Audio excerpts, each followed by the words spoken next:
Hello students, welcome in virtual classroom of standard 12th subject English. Today we are learning the paraphrase of the poem from our second section of prose, and the title of the poem is Father Returning Home, written by Dilip Chitre. Students, this is part second of the poem. In the first part of the poem, we already have discussed the icebreakers activities which are given on textbook page number 115. So let us begin with the introduction of the poet and about the poem. Dilip Purushottam Chitre was educated in Bombay and Baroda. He has been a teacher, painter, filmmaker, and magazine columnist. He is also the winner of Sahitya Academy Award. He writes in both languages, English as well as Marathi. His Ekun Kavita or collected poems were published in the 1960s in 3 volumes. He also edited an anthology of Marathi poetry. His poetry deals with the themes of exile, alienation, self disintegration, and death. Father Returning Home is selected from Traveling in a Cage. It is word portrait of a commuter and his dull, drab, and exhausting daily routine. The poem deals with the theme of man's estrangement from a man made world. The poem Father Returning Home is an account of any old man who does the hard work for his family but leads a monotonous life where no one is there to take care of him, to converse with him, or to understand his feelings. The poem consists of 2 stanzas of 12 lines each. It is written in free verse with no particular meter or rhyme scheme followed. Probably the lack of rhythm is symbolic of the poet's father's uncared for life. The language is easy and simple but full of symbolic expressions and poetic devices like simile.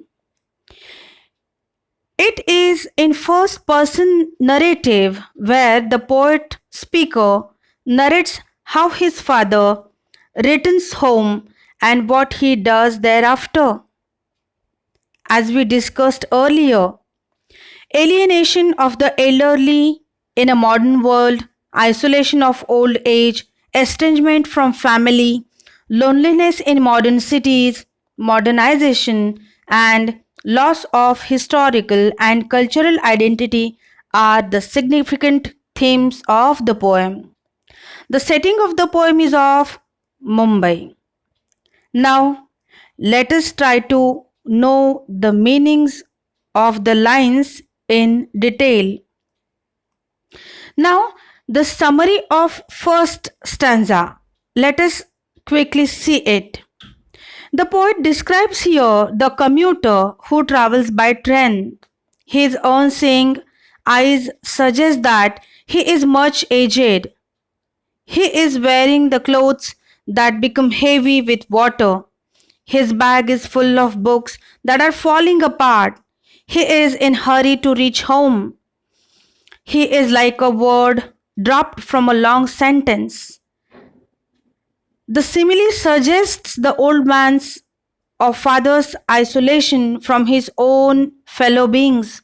The old father's sticky and muddy chapels and grey platform suggests dull existence of the old father. Now let us study line by line interpretation. My father travels on the late evening train. Standing among silent commuters in the yellow light, suburbs slide past his unseeing eyes. The very first line which is given here is, my father travels on the late evening train. The poem begins with the speaker's description of his father's traveling home. Here he has given the use of simple present to denote habitual action or routine of the father. The father is traveling in a late evening train after finishing his work for the day. Late evening train may indicate how long the father works and regularly gets late for him to return home because of that work. Next line, standing among silent commuters in the yellow light. The father is standing among the silent commuters. Here, commuter means passengers who travel on a regular schedule. Now, the father is standing among the silent commuters in the yellow light inside the train compartment. Note that it indicates his sufferings during the journey. After working so hard, he is returning home standing on the footboard as he doesn't get a seat there to relax. It also indicates that here he has no end to his hard work.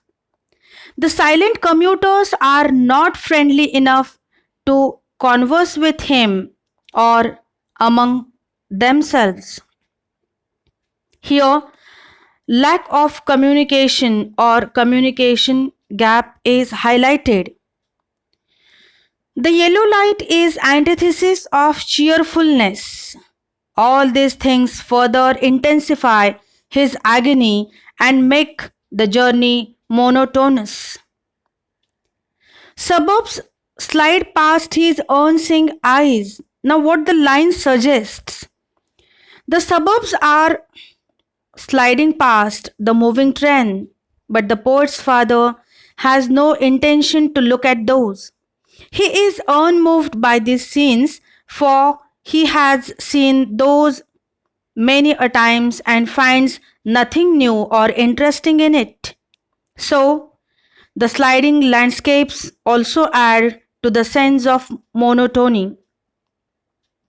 Unsing eyes also suggest that he is much aged or has experienced it umpteen times. His shirt and pants are soggy and his black raincoat stained with mud and his bag stuffed with books is falling apart. His eyes dimmed by age fade homeward through the humid monsoon night. Now the poet makes us know that it was a rainy day. His father's clothes get wet with the rainwater and the black raincoat is damaged with mud. The bag he was carrying was stuffed with books and he was struggling to handle it. Note that the difficulties poet's father has to face during his journey. It gets even worse in the rainy season. The black raincoat might indicate his dull life. Again, his bag full of books hints that he is an educated and scholarly man and not that unimportant or ordinary that one would think from his ordinary routine journey. Now, his eyes dimmed by age faded homeward through the humid monsoon night. Now, the poet gives us an impression of his father's age. His eyesight is dimmed by his old age. The father looks homeward with his low vision through the humid monsoon night. Note that the gloomy atmosphere also adds to the dullness of his life. Next lines. Now I can see him getting off the train like a word dropped from a long sentence. He hurries across the length of the grey platform, crosses the railway line, enters the lane. His chappals are sticky with mud, but he hurries onward. Here, the poet's father gets down from the train. Here, the speaker has used a fine simile in comparing his father to an unimportant word in a long sentence. This is quite unique comparison. He says that his father gets down just like a word is dropped from a long sentence. Students also note that the poet indicates how unimportant his father is to the crowd in the train. It does not really make any difference whether he got down or didn't. He is not that relevant to the rest of the world. His existence is absurd, meaningless. Now, after getting off the train, the father hurries towards his home. He crosses the grey, which also indicative of dullness platform. He crosses the grey platform and the railway line and finally enters the lane. His sticky with mud chappals can't prevent him hurrying onwards. Students, note that the word hurries is used twice to bring in a sense of escapism from the dull humid atmosphere. Grey platform and muddy streets suggest that there is no one to care for him. He just wants to get rid of dull and routine life to find some solace or comfort at his own home. Second stanza. Home again, I see him drinking weak tea, eating a stale chapati, reading a book. Now, the summary of the lines 13 to 24 is very much easy to understand. At home, drinking weak tea and eating stale chapati are suggestive of his non-nourishing food. The old father goes into the toilet to contemplate. He is forlorn and lonely and has no links with his family. The old father has to silently bear bad tempered children who are not ready to communicate with him. It suggests his alienation and indicates generation gap. He is left to listen to the static on the radio, full of sound and fury signifying nothing. It is a reflection of his dull, monotonous existence. Then the old father takes refuge in dreaming of his so-called golden past and noble ancestors and brilliant grandchildren in future. The portrait suggests the modern nomad. Now, the beautiful lines which are given here are, home again, I see him drinking weak tea, eating a stale chapati, reading a book. The second stanza begins here. In this stanza, the poet depicts the isolation of his father in his own home. The poet sees his father reach home again like the other days, drinking weak tea and eating a stale chapati. The poet hints that even at home nobody cares for him, but the man does not have any complaint with his tea or food as he is used to it. He rather concentrates on reading a book while having his tea. He has probably given up on expecting more care from his family members. The old father expects nothing from the family. Next lines. He goes into the toilet to contemplate man's estrangement from a man-made world. Now the speaker's father goes into the toilet with the thought of how men become isolated from the man-made world. This line nearly sums up the theme of the entire poem. The father is indeed aware of his estranged situation and hopes to find some support in the family when he hurries towards his home.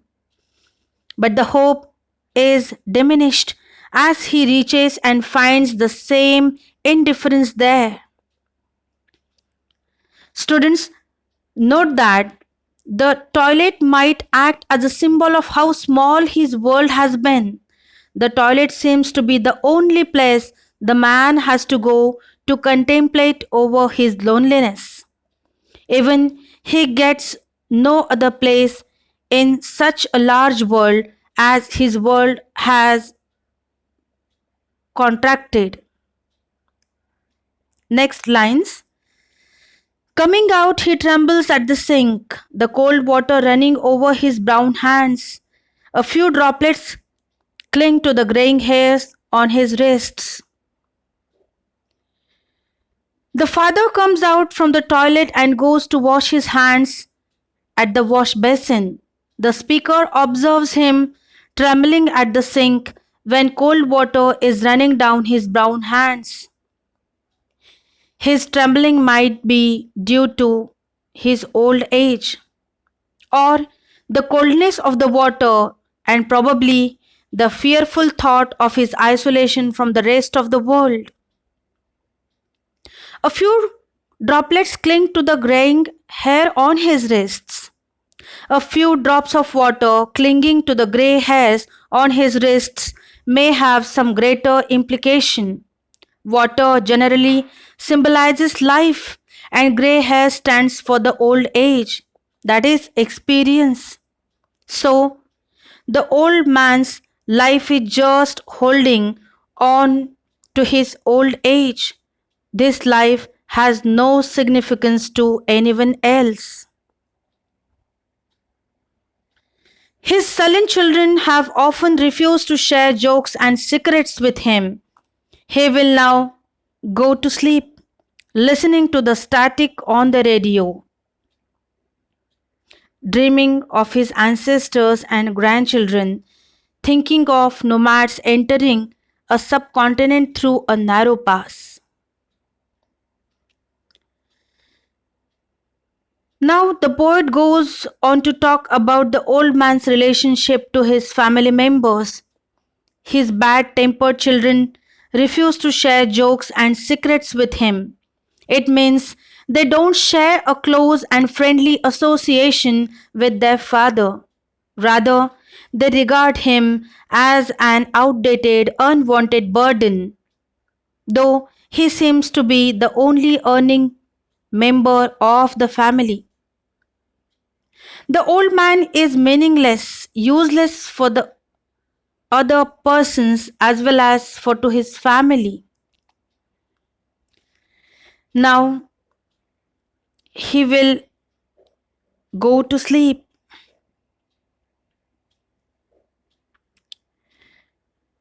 listening to the static on the radio, dreaming of his ancestors and grandchildren, thinking of nomads entering a subcontinent through a narrow pass.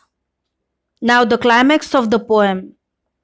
We see the father going to sleep, listening to the radio, and thinking of many things like his ancestors, his grandchildren, and of the Aryans. The people enter the Indian subcontinent through the Khyber Pass in the ancient time.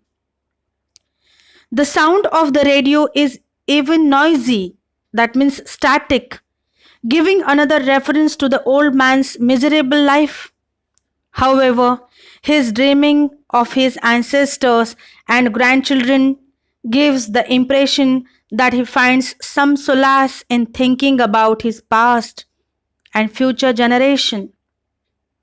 It is an impact or attempt to escape from his mundane or worldly routine life devoid of human contact. He thought of the Aryans may indicate that he is thinking of how the society had changed since the ancient times when they had come here. Now, this modern world has no place for the elderly people. No one is here to think about their loneliness or care for him. The old man's present being absolutely comfortless, and his efforts to find comfort in home prove futile. Therefore, he can only dream of his supposed golden past and hopefully happy future. The pathetic old man has no choice but to talk himself, like Santiago talked to himself on his sea journey in the Eastern Hemingways, The Old Man and the Sea. He is delinked from the present, including from his family, and can only communicate with the buried past and unborn future, dreaming about his ancestors and grandchildren. The old father's endless commuting and estrangement from his children turn him into a modern nomad. Now, students, here we have completed the paraphrase of the poem.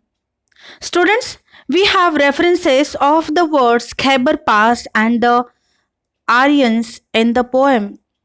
Here, I have provided you more information about these words. Please do study it carefully. Khyber Pass and the Aryans. Now, students, here I also have provided you the paraphrase or the meaning of the poem in the form of slides. I'm quite sure that these slides will prove beneficial for you. Let us go through once.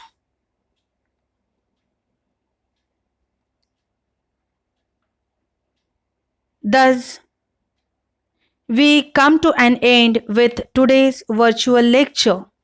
Thanks for watching. Like the video and subscribe to my YouTube channel for more study material. Happy learning. Thank you.